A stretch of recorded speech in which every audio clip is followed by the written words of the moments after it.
સિદ્ધપુરની અંબાવાડી ખાતે 3.85 કરોડના ખર્ચે મંદિર પરિસરના વિકાસના કામનો શુભારંભ કરાયો।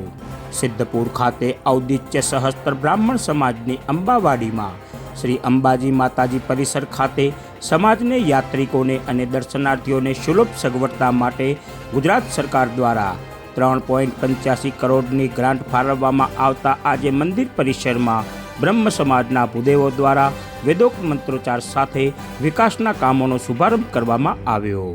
જો કે આ બાબતે બ્રહ્મ સમાજના દ્વારા સિદ્ધપુરના ધારાસભ્ય અને ગુજરાત સરકારના કેબિનેટ મંત્રી બળવંતસિંહ રાજપૂતને રજૂઆત કરવામાં આવી હતી। કેબિનેટ મંત્રી બળવંતસિંહ રાજપૂતે સમાજના આ ભાગીરથ કાર્યમાં વિકાસના કામો માટે ગુજરાત સરકાર દ્વારા 3.85 કરોડની મંજૂરી કરાવેલ, જેનું ભૂમિપૂજન શ્રી અરવડેશ્વર મહાદેવ ખાતે કોટી યજ્ઞમાં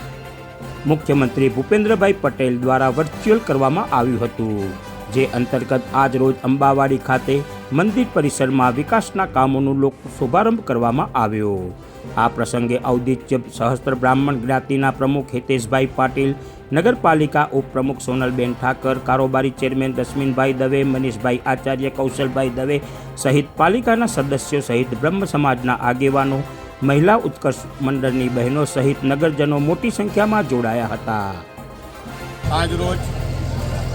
પવિત્ર યાત્રાધામ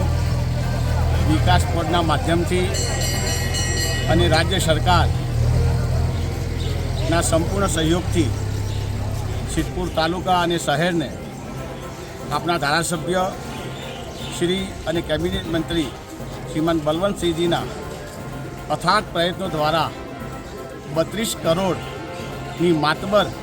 ગ્રાન્ટો દેવસ્થાનો માટે ઉજાગર કરવા માટે ફાળવેલી। કેબિનેટ મંત્રી બલવંતસિંહજીએ અંગત રસ લઈને વિશેષ ફાળવણી આપેલી, જે 3 કરોડ ઉપરની ગ્રાન્ટ ફાળવેલી છે,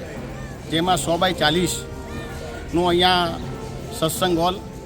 અને ભોજનાલય બનશે, પાણીની ટાંકી, પાણીનો બોર, સોલાર લાઇટની વિવિધ માતાના પરિસરમાં યોજનાઓ વિકાસ કામના થવાના છે, જેનું આજે અહીંયા એનું પ્રથમ ભૂમિપૂજન થયું ને ટૂંક જ સમયના અંદર એ કામ ચાલુ થશે।